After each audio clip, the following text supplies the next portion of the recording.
Bibliophiles of the Internet.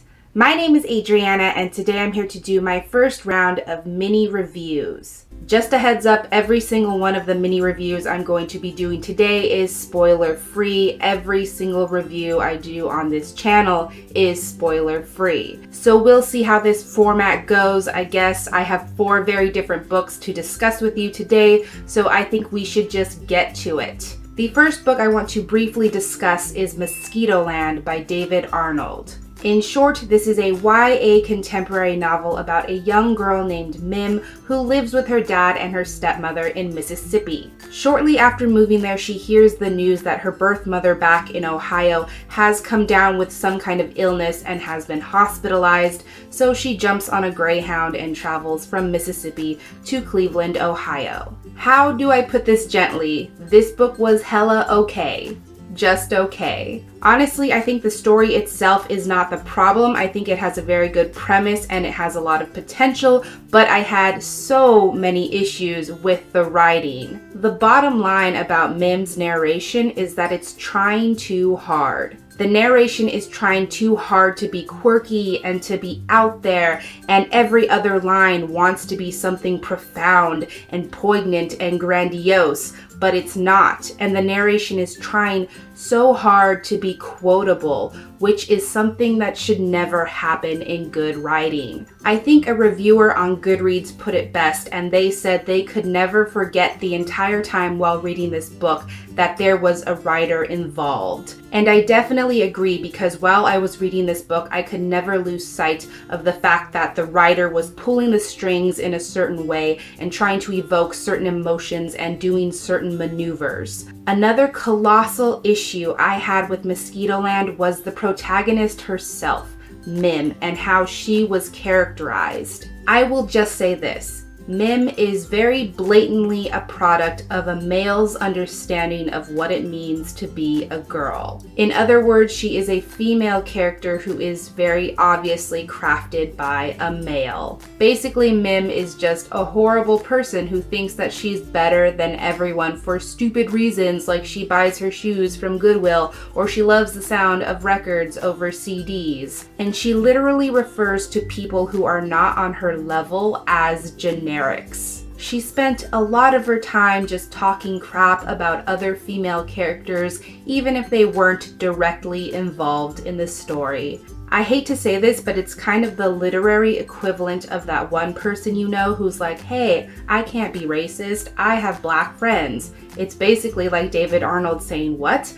I don't hate women, my protagonist is a female. And I'm like, honey, that's not how it works. And I don't even have time to get into the very deeply problematic ways in which this story treats the Native American culture, mental illness, and those who have mental or learning disabilities, which is atrocious, by the way, for all of those. So many issues, so little time. In short, I gave Mosquitoland a whopping 2 out of 5 stars. On a much better note, I want to briefly discuss Royal Wedding by Meg Cabot, aka the book of my dreams. I don't want to say too much about this synopsis, but basically it is a continuation of the Princess Diaries series in which Mia Thermopolis learned that she was the heir to the Genovian throne. So on one hand, she's royal, she's a celebrity, she's an icon of sorts, but on the other hand, she's still just a normal, awkward girl who does not know how to conduct herself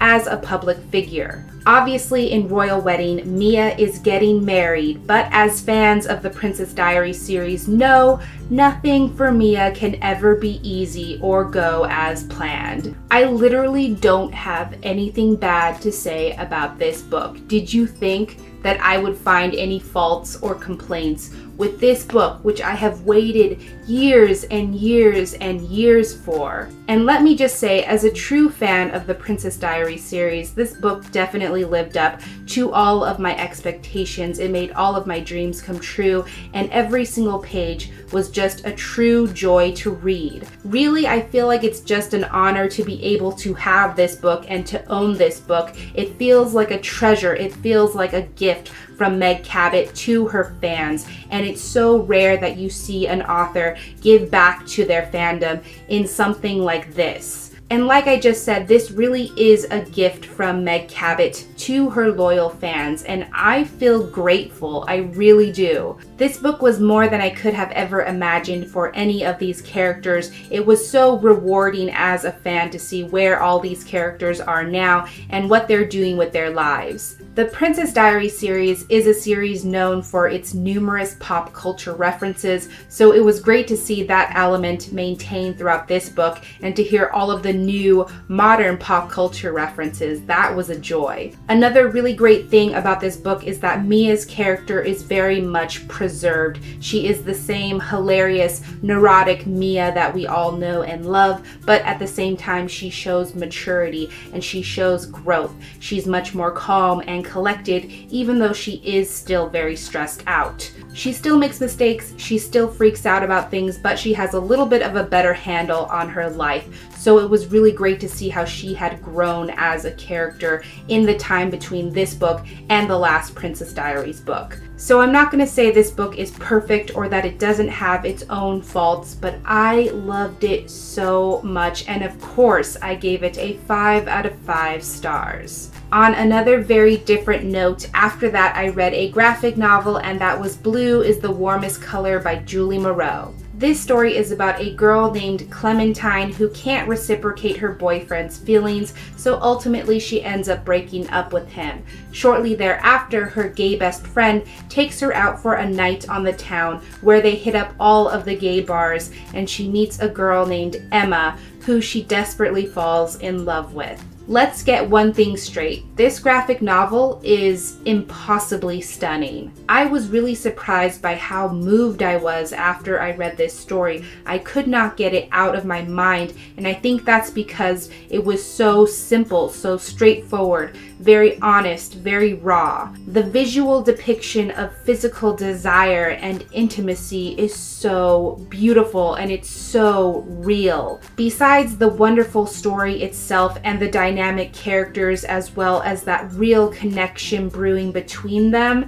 the artwork in this comic is amazing. You could take any given panel, frame it on your wall, and it would be a piece of art. And Julie Moreau is also very conscious of using dialogue and using silence. She also has a really fantastic knack for using blank space or open space in a way that contributes emotionally to the story. Blue is the Warmest Color is heartbreaking, it's achingly beautiful, it's very angsty and hard to read at times, but I think it's just a wonderful story that is very elegantly created and narrated. This is definitely one of my favorite graphic novels that I've ever read, and I gave it a 5 out of 5 stars. Lastly, I want to discuss Everything Leads to You by Nina LaCour. This is another YA contemporary novel about a young production designer named Emmy Price who is staying in her brother's apartment over the summer while he is away.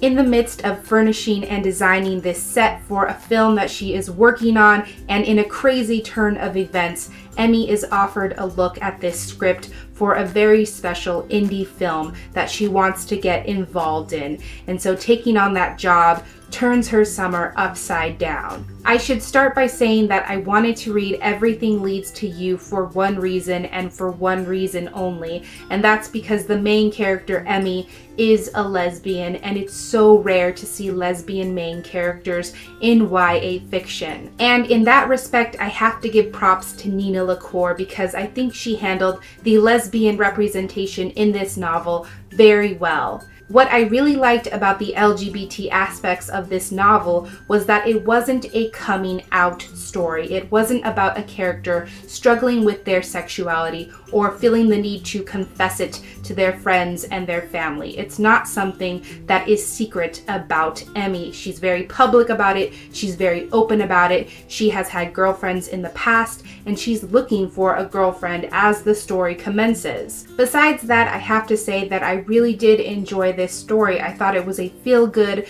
summery kind of read that just motivates you to go out there and make the most of your summer and have an epic time. Honestly, it kind of felt felt like an indie film within itself, but in book form. That being said, I can't necessarily say that this was the best writing I've ever read in my life. In fact, I think it was just okay. Namely, I had a lot of issues with how backstory was handled in this novel. I think a lot of it was dealt out in monologues, which are never a good maneuver. So there would be these huge walls of dialogue in which a character just verbally told everyone their entire life story, and to me that's not very realistic dialogue, so that took away from the story a lot. That's just my perspective. I think this story could have been more well written and then I would have enjoyed it more, but it was still a really good book and I gave it a 3 out of 5 stars. So those were my thoughts on the first 4 books I read in June.